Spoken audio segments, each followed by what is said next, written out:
بسم الله الرحمن الرحيم الحمد لله رب العالمين والصلاة والسلام على أشرف الأنبياء والمرسلين محمد رسول الله صلى الله عليه وعلى آله وصحبه وسلم تسليما كثيرا كثيرا. My brothers and sisters, we are looking at the issue of who are winners and who are losers. And we looked at the answer to that in the words of the one who is the judge. You know, the important thing in anything is accuracy, and accuracy depends on who you ask. Now, in the case of things like winners and losers, I mean, you can talk. This is a common conversation, especially in business schools and so on, where I teach and where I've qualified from. Winners and losers, and usually the criterion of winning and losing is money. So, how much money are you making? How do you who are your benchmarks? How do you rank against somebody with of your vintage, your experience, your qualifications, and so on? Who's making how much money? This is the usual standard of winning and losing. What we are saying here is that first of all, we are doing this, the two very critical elements that define this lecture series from everything else, and that is, one is we have defined winning and losing itself. So what is winning and what is losing? And we have defined that in the words. So this is the second element. First element is we have got a definition of winning and losing. And second element is we have this definition in the words of the judge. So at the end of the race called life, we will be judged. And it is the judge who will decide who is a winner and who is a loser. I don't decide, you don't decide, nobody decides, the runners don't decide. The judge decides. So what did the judge, what is the standard, what is the definition of a winner and a loser made by the judge? Who is the judge? Allah subhanahu wa ta'ala. So we have defined winning and losing not in the context of this temporary transient life, which we all know will end one day. And we don't know when that day is, we just know that Rasulullah told us that that day is very soon. So we try and prepare for that day. So that is the first thing, that we are not defining it in the context of this life, we are defining it in the context of the everlasting life, which is a life without an ending. Second thing is, as I said, we are using the definition of the judge, Allah subhanahu wa ta'ala. Who did Allah call a winner? Who did Allah call a loser? And what did He say? He said, A'udhu billahi minash shaitanir rajim. فَمَنْ زُحْزِحَ عَنِ النَّارِ وَأُدْخِلَ الْجَنَّةَ فَقَدْ فَازَ. Allah subhanahu wa ta'ala said, the one who has been freed from the hellfire, who has been delivered, who has been freed from the hellfire and has been entered into Jannah. فَقَدْ فَازَ. Only that person is successful, man or woman. Allah subhanahu wa ta'ala said, this is the piece of the ayah, the whole ayah is, Allah said, كُلُّ نَفْسٍ زَائِقَةُ الْمَوْتِ.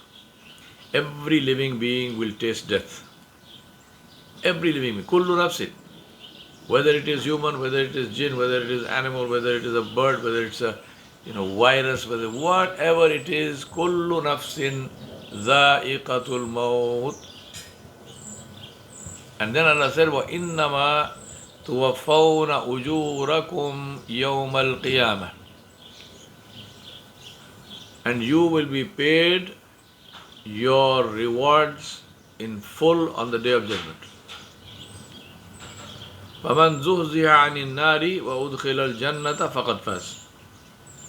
The one who has been freed from the hellfire and entered into Jannah, only this person is successful. وَمَا الْحَيَاةُ الدُّنْيَا إِلَّا مَتَاعُ الْغُرُورِ. And the life of this world is only deception. So the criterion of who is a winner, who is a loser, as defined by the judge, as defined by the one who will decide, is the one who is freed from the hellfire and who has been entered into Jannah. Now, Allah subhanahu wa ta'ala in His great and infinite mercy and grace did not simply define something and leave it to us and our resources and our imagination and our understanding to decide how to get there. Right? So obvious question, if I'm a Muslim, and of course I'm a Muslim, when I read this ayah, فَمَنْ زُحْزِحَ عَنِ النَّارِ وَأُدْخِلَ الْجَنَّةَ فَقَدْ فَازَ, I want to be among the people who are going to be the successful people, meaning I would like to be delivered from the hellfire, I would like to be protected from the hellfire and enter into Jannah. So he says, yes, I want to do that. And then the obvious question is, how do I do that? How do I do that? So am I left to myself to figure it out on my own and, decide this or that? Or is there a guidance? And where is the guidance? What is the best guidance? Inna asdaqal hadithi kitab Allah. Wa khairul hadi hadi Muhammadin sallallahu alayhi wa sallam. Nabi sallallahu alayhi wa sallam said, verily, the best speech, the best book, the best word is the word of Allah. And the best guidance is the guidance of His Nabi, His Rasul, the last and final one after whom there is none other, Muhammad Mustafa sallallahu alayhi wa sallam. So what does the Kitab and Sunnah tell us about? The way. I want to be freed from the hellfire. How do I do that? And that's the whole series of these lectures. Allah subhanahu wa ta'ala said, وَالْعَصْرِ إِنَّ الْإِنسَانَ لَفِي خُسْرٍ. By time, Allah is taking an oath by time. Verily and truly, all human beings are in loss. All human beings are losers. All human beings are losers. إِلَّا الَّذِينَ آمَنُوا وَعَمِلُوا الصَّالِحَاتِ وَتَوَاصَوْا بِالْحَقِّ وَتَوَاصَوْا بِالصَّبْرِ. إِلَّا الَّذِينَ, except those who have iman, who have faith, وَعَمِلُوا الصَّالِحَاتِ, who do good deeds, وَتَوَاصَوْا بِالْحَقِّ, who invite towards the truth, وَتَوَاصَوْا بِالصَّبْرِ, who counsel and advise patience. In the last lecture we looked at the meaning of iman, and that iman is expressed by salah. So in Islam it's not simply enough to say, I have iman, I believe in Allah, I believe that no one is worthy of worship except Allah. It is not sufficient merely to say this. If I believe that there is no one worthy of worship except Allah, then it is incumbent upon me that I actually worship Allah subhanahu wa ta'ala. It's not enough for me to say Salah is fard and then I don't pray. I must pray. If Salah is fard, it is fard on me. I must pray. So we looked at that, and we looked at the importance of Salah. Today we look at the second criteria, which is Amalu Salih. Amalu Salih. Good deeds. Now, what are good deeds? So the second criterion of winners is how they live in the world. See the beauty. Iman refers to our rights, not our rights, the rights of Allah subhanahu wa ta'ala on us. And Amalu Saleh, Amal is single, Amal is plural, Amalu Saleh, refer to the rights of the people on us. Huququllah, huququl ibad. Rights of Allah and rights of the people.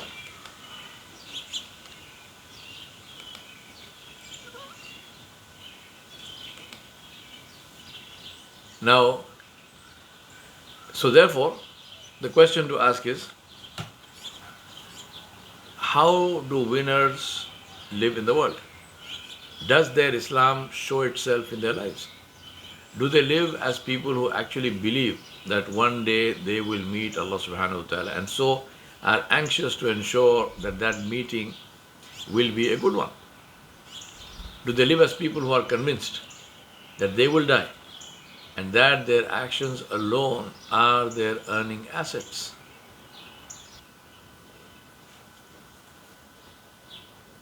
So do they live like people who are convinced that they will die and that their actions alone are their earning assets? Do they try to maximize these assets? Salah is the foundation for the rest of life. And so Allah subhanahu wa ta'ala mentioned Iman first. The effect of Salah begins, or should begin, when we step out of the masjid. That is when the quality of our Salah shows up. Does our Salah enable us to speak the truth without fear? Does our Salah enable us to avoid useless talk, arguments, cursing, backbiting, slander, cheating, wasteful expenditure, showing off? I will let you complete this list, but ask if you are seeing the effect of Salah. Remember how you learned to pray. Rasulullah said, Sallu kama ra'aytumuni usalli. He says, pray as you see me pray.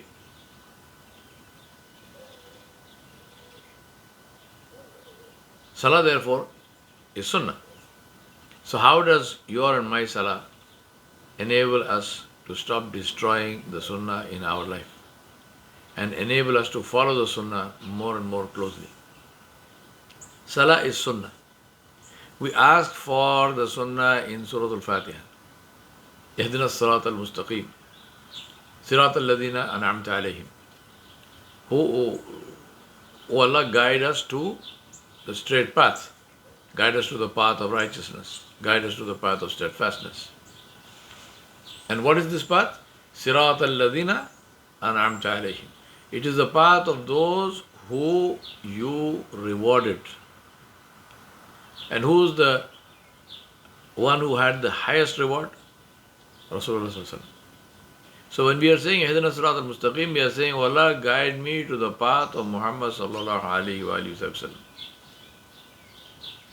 So how then can we destroy the sunnah? So let us wake up before they come to wake us up. The malaika. For many of us, the first action we do, as soon as we open our eyes, you brush your teeth and then you take the sunnah of Rasulullah away from your face.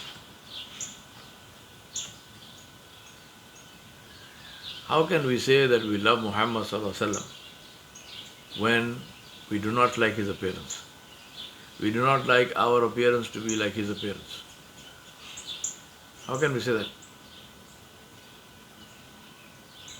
My brothers and sisters, it is very important to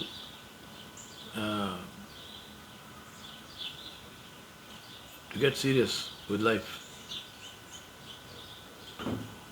Because without this, we will be left very high and dry, and we will have to, then we have to answer Allah subhanahu wa ta'ala. So as I said, the first criterion is about huququllah, aqidah and ibadah, the rights of Allah subhanahu wa ta'ala. Without that platform, without that operating system, everything else will go awry.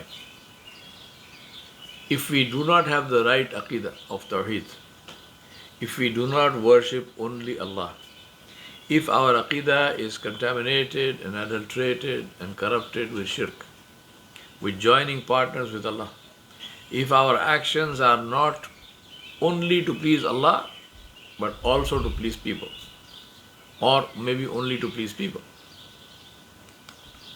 right? If this is what we are doing, if these are our actions, not to please Allah, but to please people, then how can we expect that Allah subhanahu wa ta'ala will reward us? Right?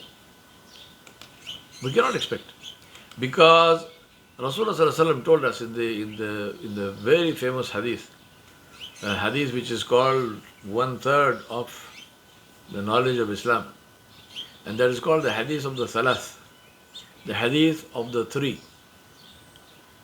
I'm talking about the importance of Aqidah, the fundamental part of it, which is al-ikhlasun niyyah, the sincerity of the intention, that we do the essential part, that we do everything only and only for the pleasure of Allah.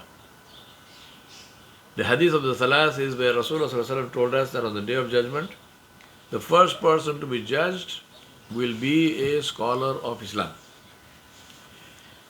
And this person, imagine, we're not talking about non-Muslims here, we're talking about Muslims. The first person to be judged will be a scholar of Islam. This person will be brought before Allah subhanahu wa ta'ala and it will be asked, what did you do? And this person will say, Ya Rab, I learned Islam and I taught Islam. I memorized the Quran, I recited the Quran, I taught the Quran. I taught Islam for your pleasure. It will be said to this person, you are a liar. You learned Islam and you taught Islam so that you will be called a great scholar, so that you will have name and fame. And this happened. You wanted this and this was given to you. Here there is nothing for you and this person will be dragged into the hellfire. The second person to be presented before Allah subhanahu wa ta'ala will be a philanthropist, will be a very generous person who spent hundreds and thousands and hundreds of thousands and millions and billions in the path of Allah subhanahu wa ta'ala. Did a lot of charity work all his life. And it will be asked to this person will be asked, what did you do? And the person will say, Ya Rab, you gave me wealth and I spent it in your path for your pleasure. It will be said to him, you are a liar. You spend the wealth so that you will become famous and you would be praised and you would get awards and whatnot. You spend the wealth for your own name and fame. And this happened. Allah subhanahu wa ta'ala gave him what he wanted. He wanted name and fame as a great philanthropist, as a great doer of good, and this happened. Allah will say, on this day here, there is nothing for you, and he will be thrown into the hellfire. The third person to be brought before Allah subhanahu wa ta'ala will be somebody who had died struggling in the path of Allah subhanahu wa ta'ala, fighting in the path of Allah subhanahu wa ta'ala. Shaheed fi sabilillah, as the world knew him. And he will be asked, what did you do? And he will say, Ya Rab, I fought in your path until I even gave my life in your path for your pleasure. And it will be said to him, you are a liar. You went and fought because you wanted to be known as a brave man, as a great warrior. This happened. Here there is nothing for you and you will be thrown into the hellfire. Why is the fundamental Aqidah important? Because this is the platform on which everything else runs. All the three cases I mentioned to you are cases of people who did good deeds. Somebody learned and taught Islam, somebody spent money in the path of Allah, and somebody actually gave his life in the struggle in the path of Allah. But all those good deeds were based on a platform that had been corrupted with riya, had been corrupted with the desire to please people, the desire to show off, the desire to have name and fame. Right? That was the reason those people were doing those things. I remind myself, and I remind you to ask yourself, and I remind myself to ask myself, what am I doing? What am I doing in my life? What am I doing for the pleasure of Allah?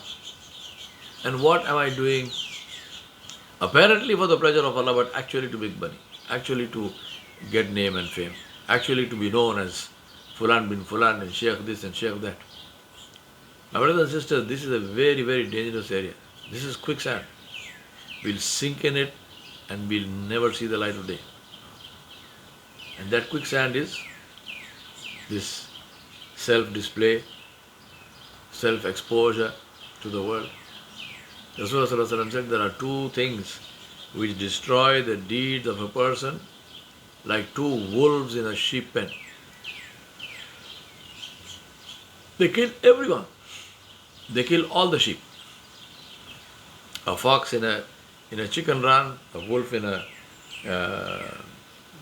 sheep pen. They kill everything. They may eat a little bit from one, but they're just killing for the sake of killing. And Rasulullah said, these two are name and money, fame and money. He said, these two will destroy your deeds like two wolves in a sheep pen. That is why the Aqidah is so important, which is the Aqidah of Tawheed, and which is based on the Ikhlas of the Niyyah, where we focus on pleasing only and only Allah subhanahu wa ta'ala. And the second part of that same platform is Ibadah, because in Islam there is no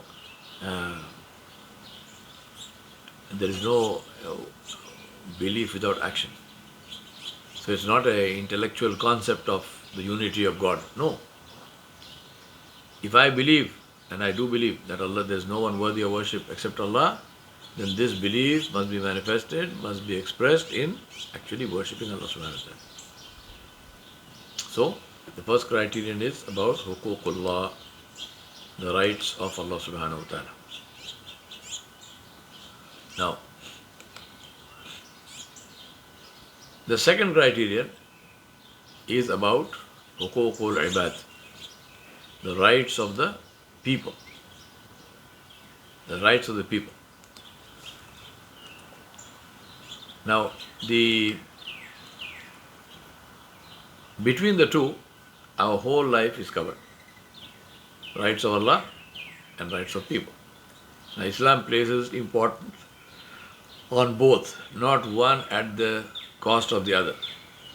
There are some people who are particular about their salah, they are particular about their beards and their caps and their turbans, they are particular about following the sunnah, but they will lie, they will cheat, they will break their promises, they curse and they abuse people and so on and so forth. This is not Islam. This is not Islam. And similarly, the other people who say, as long as you are doing good in the world, as long as you are helping people, that's enough. Salah and so on, all of this is not important. So they don't pray, or they pray, once in a while when they feel like praying.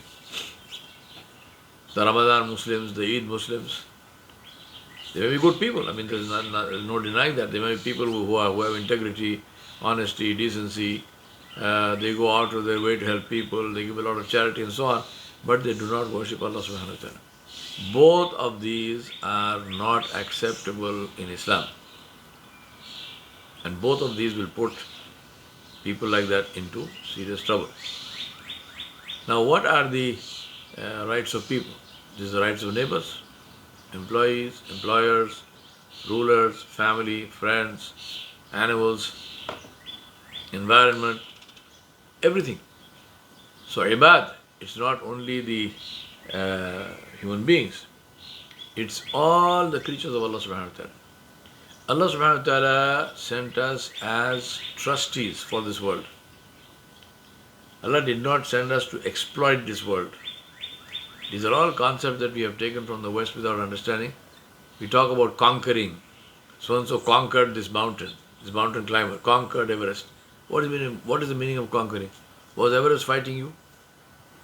And if the mountain was fighting you, how would you, a puny, miserable human being, how would you conquer the mountain? All you did was you climbed the mountain, big deal. What's the conquering in that? But that's a mindset. I'm not talking about the semantic meaning. I'm talking about the mindset of conquering, the mindset of exploiting. Allah did not send us to exploit. Allah subhanahu wa ta'ala sent us as trustees, with the right and with the possibility of using something from that trust for our ability. For example, in Islam it is permissible to hunt for food, but it's not permissible to hunt for trophies, because trophy hunting is murder. You shoot an animal because it has big tusks, so you shoot an animal because it is large or it has big antlers. Not because you need the food. You just want those antlers on your wall. So you are taking the life of a creature who did nothing wrong. He did nothing wrong. He did not harm you in any way. You murder the creature. How would you like it if somebody says, I love your face, so let me cut off your head and put it on my wall? That's what we are doing for trophy hunting. That's why trophy hunting in Islam is haram. Shooting an animal for food, yes, this is permitted. So let's ask, are we fulfilling the rights of people? Now let me share with you a couple of hadith of Rasulullah sallallahu alaihi wasallam so that we can have a measure, a meter to judge ourselves.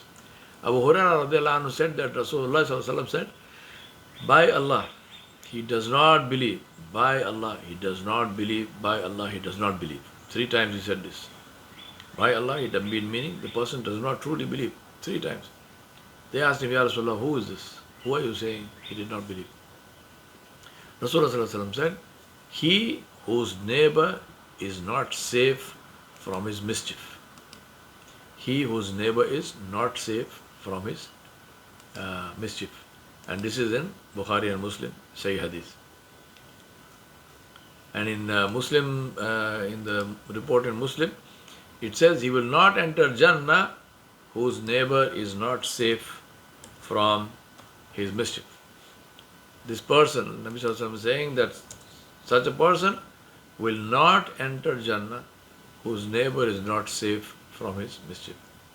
Abdullah bin Umar radiallahu anhu said that Rasulullah Sallallahu Alaihi Wasallam said the best companion, the best friend in the eyes of Allah, in the sight of Allah, is he who behaves best to his companion. And the best neighbor in the sight of Allah is he who behaves best with his neighbor. Right? Let me repeat that. Abdullah bin Umar radiallahu anhu said that Rasulullah sallallahu alaihi wasallam said, the best companion, the best friend in the sight of Allah is he who behaves best with his companion, and the best neighbor in the sight of Allah is the one who behaves the best with his neighbor. Ibn Umar radiallahu anhu narrated that Rasulullah sallallahu alaihi wasallam said, O you who declare Islam with your tongues, but whose hearts have not been reached by faith, do not annoy the Muslims, nor seek out their faults. For he who seeks out the faults of his brother Muslim will have his faults sought out, meaning pulled out, selected, exposed.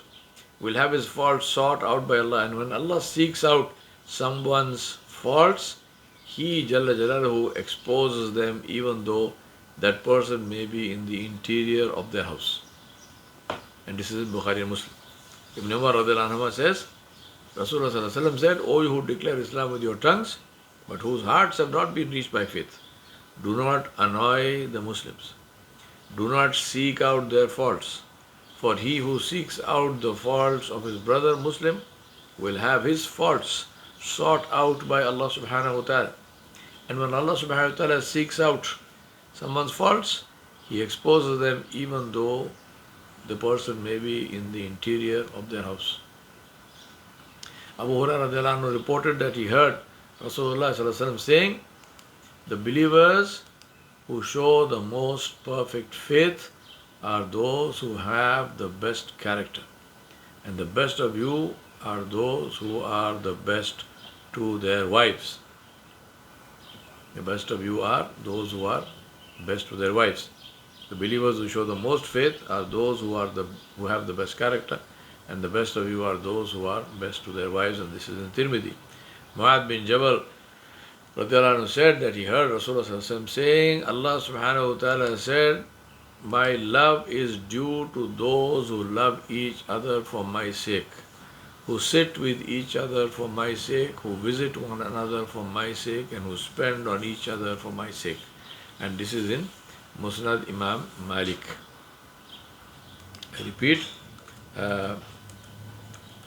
Mu'adh ibn Jabal radiallahu anhu said that he heard Rasulullah sallallahu alaihi wasallam saying, Allah subhanahu wa ta'ala said, which makes this a hadith Qudsi, my love is due to those who love each other for my sake, who sit with each other for my sake, who visit one another for my sake, and who spend on each other for my sake.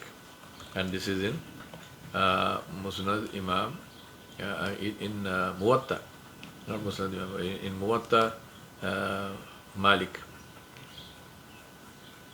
From Abu Hurairah radiallahu anhu, Rasulullah sallallahu alaihi wasallam said, one who visits a sick person or visits a brother of his for the sake of Allah subhanahu wa ta'ala, a caller calls him saying, may you be well, and may your passage be well, and may you occupy a place in Jannah.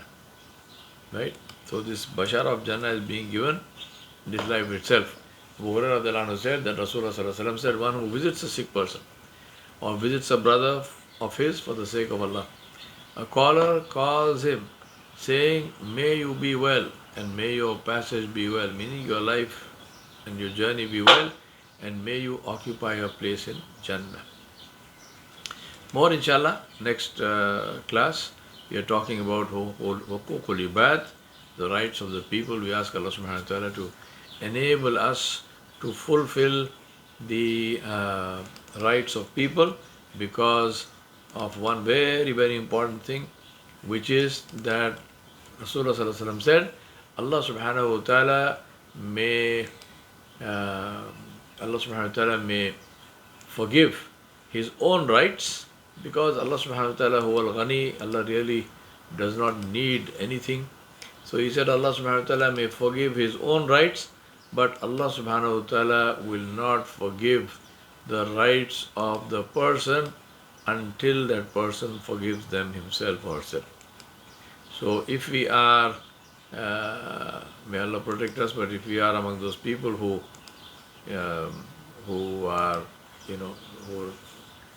careless about the rights of other people, we should be very careful, because if that comes home to roost, if Allah subhanahu wa ta'ala holds us accountable, then Nabi Sallallahu Alaihi Wasallam, as I said, Allah subhanahu wa ta'ala said that you are your rights of people. He said that Allah will not forgive until that person forgives, and we know that on the day of judgment, people are not going to forgive. So straighten your account while you are here, so that on the day of judgment, we are not embarrassed. وصلى الله على نبي الكريم وعلى آله وصحبه أجمعين برحمتك يا أرحم الراحمين.